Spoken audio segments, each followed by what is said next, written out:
माँ भारती विद्या मंदिर आयारी की प्रस्तुति बोर्ड परीक्षार्थियों के लिए हिंदी साहित्य के वस्तुनिष्ठात्मक प्रश्न। इससे आप अपने को जांचें कि आपने जो तैयारी की है हमारी कितनी है। तो आइए सीधे चलते हैं वीडियो पे और देखते हैं इन 30 में से कितने प्रश्नों के आंसर आप दे सकते हैं। प्रिय शिक्षार्थियों, मुझे पता है आप सभी लोग हाई स्कूल और इंटर बोर्ड की परीक्षा की तैयारी कर रहे हैं।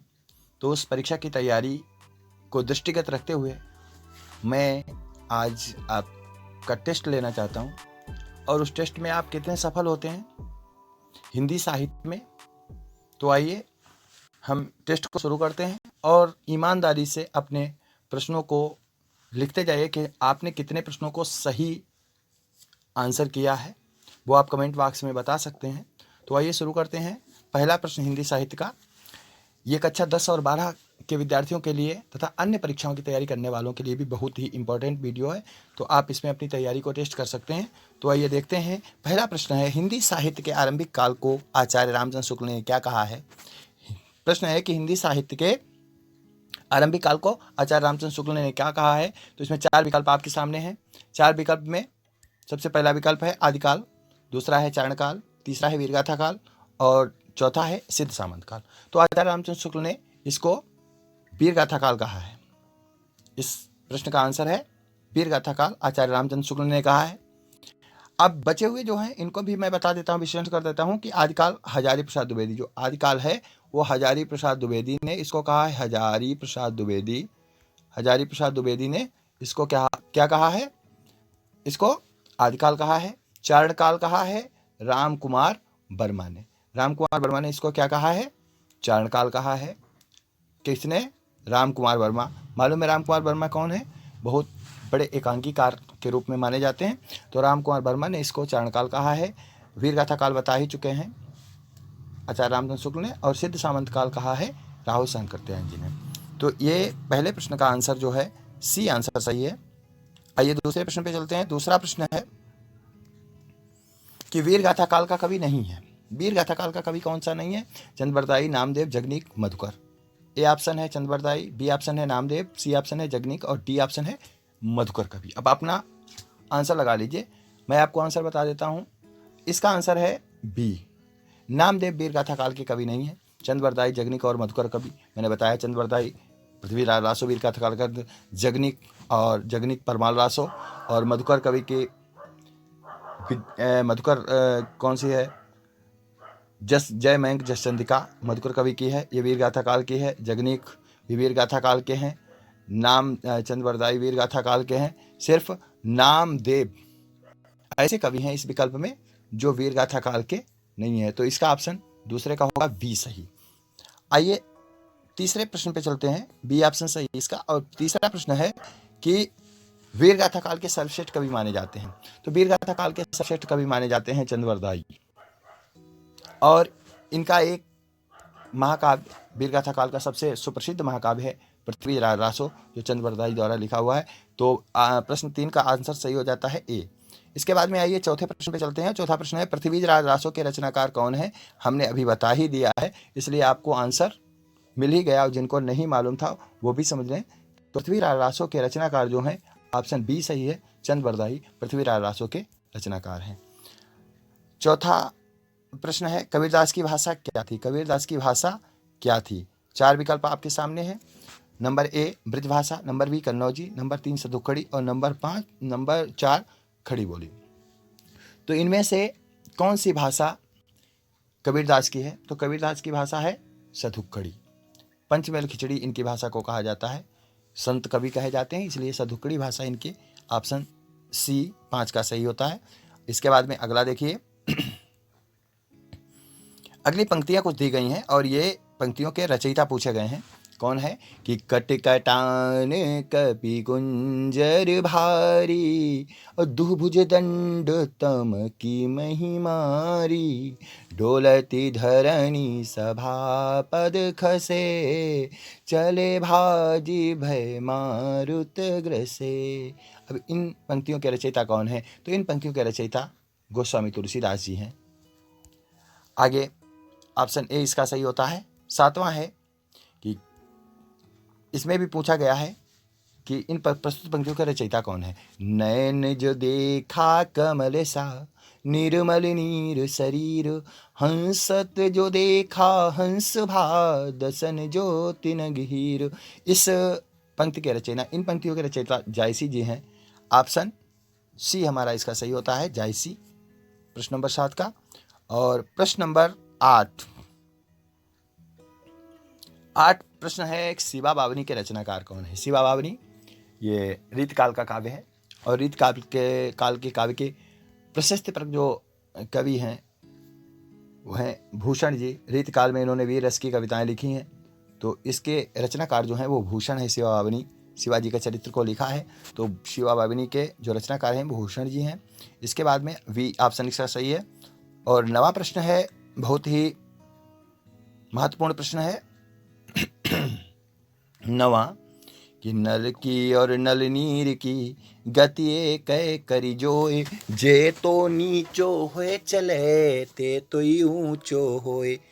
प्रस्तुत पंक्तियों के रचनाकार कौन है। कक्षा 10 में सभी बच्चों ने पढ़ा है ये, और जो नहीं बता पाता है समझ लो वो क्या उसने पढ़ा होगा। तो बहुत ही प्रसिद्ध पंक्तियां हैं और ये गागर में सागर भरने वाले कवि बिहारी लाल जी की प्रसिद्ध पंक्तियां हैं। तो प्रश्न नंबर 9 का सही आंसर है बिहारी लाल सी। इसके बाद में अगली पंक्तियां दी गई हैं और इनके रचनाकार पूछे गए हैं। सखी बे मुझसे कह कर जाते, सिद्धि हेतु स्वामी गए, ये गौरव की बात पर चोरी चोरी गए, यही बड़ा व्याघात। बहुत ही प्रसिद्ध कविता है और इस कविता के जो रचनाकार हैं वो हैं मैथिली शरण गुप्त जी। ये यशोधरा से ली गई है कविता, मैथिली शरण गुप्त जी ने ये लिखी हुई है। तो ये 10 प्रश्न यहाँ पर हुए हैं। आइए 11वें प्रश्न पे चलते हैं और 11वां प्रश्न है, बहुत ही अच्छा प्रश्न है। 11वां प्रश्न है कि हिंदी कविता को छंदों की परिधि से मुक्त करने वाले थे। बहुत महत्वपूर्ण प्रश्न है। हिंदी कविता को छंदों की परिधि से मुक्त किया, मुक्त छंद की रचना की है उन्होंने, और वे कौन है। सुमित्रानंदन पंत, जयशंकर प्रसाद, महादेव वर्मा, सूर्यकांत त्रिपाठी, निराला। उन्होंने एक निराला काम किया है, ध्यान रखिए। तो इसलिए इसके जो सही आंसर है डी, निराला जी हैं। अगला प्रश्न देखते हैं। तितली किसकी रचना है। बहुत ही प्रसिद्ध, बहुत ही अच्छा प्रश्न है और बहुत ही सरल प्रश्न है। तो तितली रचना, कंकाल तितली, ये किसकी रचना है। ये जयशंकर प्रसाद जी की रचना है। तो इसका आंसर होगा ए, 12 का सही। उसके बाद में चलते हैं 13। बड़े ही सरल प्रश्न है और इनकी अगर तैयारी कर ली, इसी प्रकार से परीक्षा में पूछे जाते हैं। अतीत के चलचित्र, बड़ी ही सरल प्रश्न है। अतीत के चलचित्र किसी रचना है और बहुत ही प्रसिद्ध रचना है, महादेवी वर्मा की यह रचना है। तो इसका ऑप्शन सही हो जाएगा 13 का सी ऑप्शन सही हो जाएगा। इसके बाद में आते हैं पल्लव। पल्लव के रचनाकार का नाम पूछा गया है। तो बड़ा ही सरल, पल्लव के रचनाकार बड़ा ही सरल नाम है और पल्लव के रचनाकार को जान सकते हैं सुमित्रानंद पंत, निराला, जयशंकर प्रसाद, महादेव वर्मा।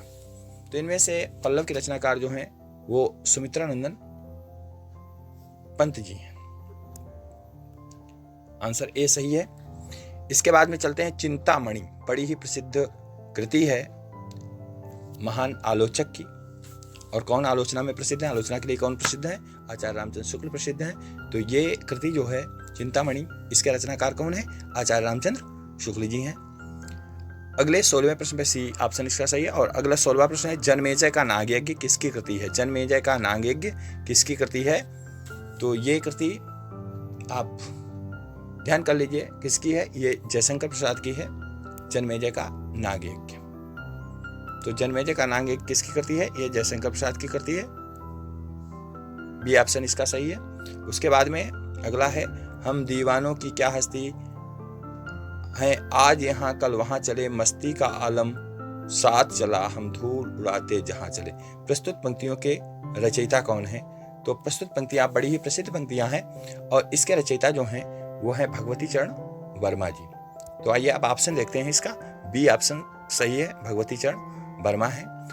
अगला है 18वां प्रश्न, निम्नलिखित में से सबसे पहली आत्मकथा हिंदी में किसने लिखी? निम्नलिखित में से सबसे पहली आत्मकथा हिंदी में किसने लिखी? ऑप्शन आपके सामने हैं। ए श्याम सुंदर दास, बी सेठ गोविंद दास, सी जवाहरलाल नेहरू, डी राजेंद्र प्रसाद। तो बड़ा ही सरल इसका आंसर है। हमारे देश के प्रथम राष्ट्रपति डॉक्टर राजेंद्र प्रसाद, इन्होंने सबसे पहले आत्मकथा लिखी है हिंदी में। आंसर डी इसका सही है। 19वां प्रश्न है कि अवला जीवन हाय तुम्हारी यही कहानी, आंचल में है दूध और आंखों में पानी। ये किस प्रसिद्ध काव्य की पंक्तियां हैं? यहां पर पूछा गया है ये पंक्तियां किस प्रसिद्ध काव्य की हैं? तो ये पंक्तियां हैं कामायनी की हैं, साकेत की हैं, यशोधरा की हैं, आंसू की हैं। तो ये मैथिली शरण गुप्त द्वारा रचित जो काव्य है यशोधरा, ये यशोधरा से ली गई पंक्तियां हैं। इसके बाद में अगले प्रश्न पे चलते हैं। अगला प्रश्न है, हिमालय के आंगन में उसे प्रथम किरणों का दे उपहार, उषा ने हंस दिया अभिवादन और पहनाया हीरों का हार। ये प्रसिद्ध पंक्तियां किस कवि की हैं? तो ये पंक्तियां ऑप्शन लगा लीजिए किसकी हैं। ये सी जयशंकर प्रसाद, इसका ऑप्शन सही होगा। जयशंकर प्रसाद की पंक्तियां हैं। उसके बाद में अगला प्रश्न पे चलते हैं।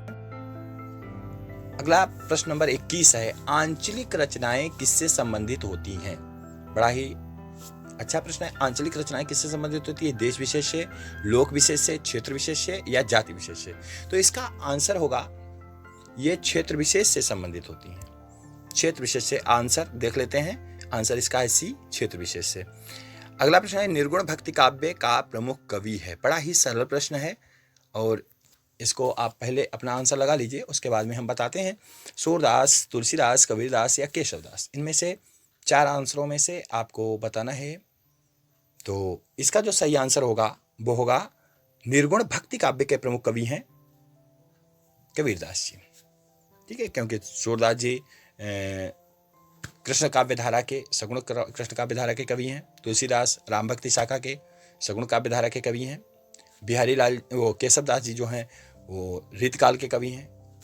बच्चे कबीरदास जी निर्गुण भक्ति धारा के सर्वश्रेष्ठ कवि हैं। तो आंसर सी इसका सही होगा। अगला चलते हैं, श्रद्धा किस कृति की नायिका है? इंटर के प्रत्यार्थी इसको जरूर बता सकते हैं। श्रद्धा किस कृति की नायिका है? आपने श्रद्धा और मनु पाठ पढ़ा होगा जयशंकर प्रसाद का। तो कहाँ से लिया गया है श्रद्धा और मनु? यहाँ पे 2-3 प्रश्न बन जाते हैं। तो ये कामायनी से लिया गया है। तो श्रद्धा कामायनी काव्य की नायिका है। श्रद्धा किस कृति की नायिका है? तो श्रद्धा कामायनी कृति की नायिका है, जिसको जयशंकर प्रसाद जी ने लिखा है। अगला है, तरुवर फल नहीं खातु हैं, सरवर पियई न पानी। अगली लाइन मैं नहीं बताऊंगा क्योंकि आंसर उसी में आ जाएगा, इसलिए पहले आप आंसर लगा लीजिए, पूरा पद बाद में बता देते हैं। कि तरुवर फल नहीं खाते हैं, ये किसकी पंक्तियां हैं? तो आपने लगा लिया होगा आंसर। अब मैं बता देता हूं कि तरुवर फल नहीं खाते हैं, सरवर पियई न पानी, कही रहीम पर काज हित, संपत्ति सचहि सुजान। पूरा पद ये है। तो ये पंक्तियां किसकी हैं? रहीमदास की हैं। तो आइए आंसर देखते हैं। तो ये रहीमदास की पंक्तियां हैं। अगला पद है कि तरिन तरनि तनुजा तट तमाल तरुवर बहु छाए। जब भी हम अनुप्रास अलंकार की बात करते हैं, बड़ी अच्छी पंक्तियां हैं। तरिन तनुजा तट तमाल तरुवर बहु छाए।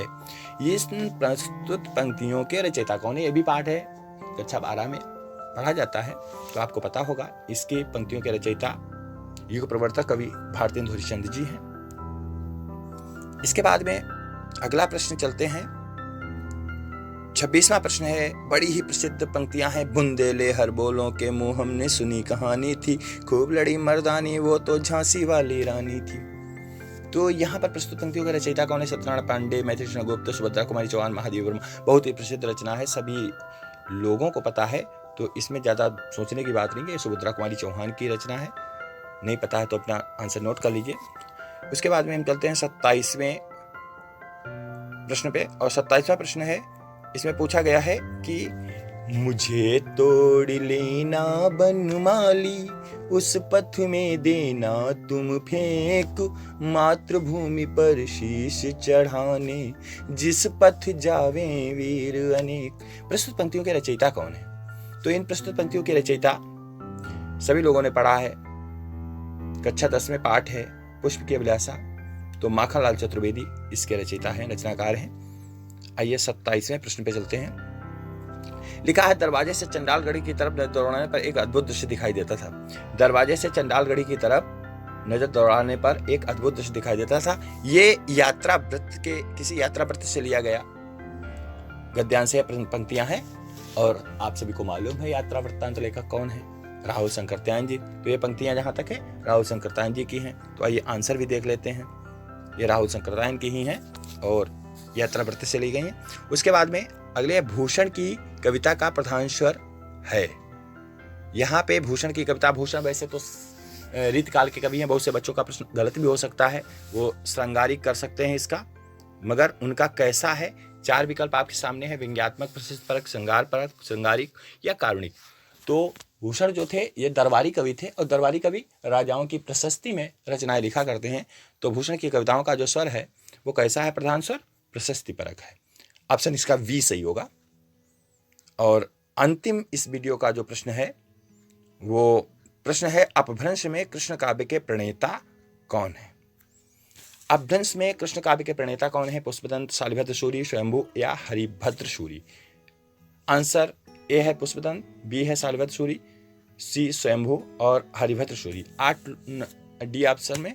अब इसमें जो आपको प्रश्न बताना है, आंसर बताना है कृष्ण काव्य के प्रणेता, तो कृष्ण काव्य के प्रणेता इसमें पुष्पदंत जी हैं, क्योंकि स्वयंभू जो हैं वो भी अपभ्रंश के कवि हैं, मगर उन्होंने राम काव्य पौम चरियु लिखा है, ये याद रखिए। तो स्वयंभू की रचना राम काव्य में है। यहाँ पर पूछा गया कृष्ण काव्य के प्रणेता कौन है अपभ्रंश में, तो कृष्ण काव्य के प्रणेता पुष्पदंत है। तो ये हमारा 30 प्रश्नों का आज का वीडियो यहाँ पे समाप्त होता है। और आप लोग जरूर कमेंट में बताइए अपना चेक करके कि आपके कितने प्रश्न सही आए। तो इनमें से अगर आपने 20 प्रश्नों को भी सही कर लिया तो आपकी तैयारी वेरी गुड है, बड़ी अच्छी है। तो यहाँ पर 30 में कम से कम आपके 20 प्रश्नों सही हो जाने चाहिए। इस वीडियो को बार बार देखिए और इन प्रश्नों को याद करिए। तो आज के लिए इतना ही, इसके आगे के प्रश्न अगले वीडियो में। धन्यवाद। माँ भारती विद्या मंदिर की तरफ से मैं Anantaram Mishra. Subscribe now and press the bell icon. Never miss an update.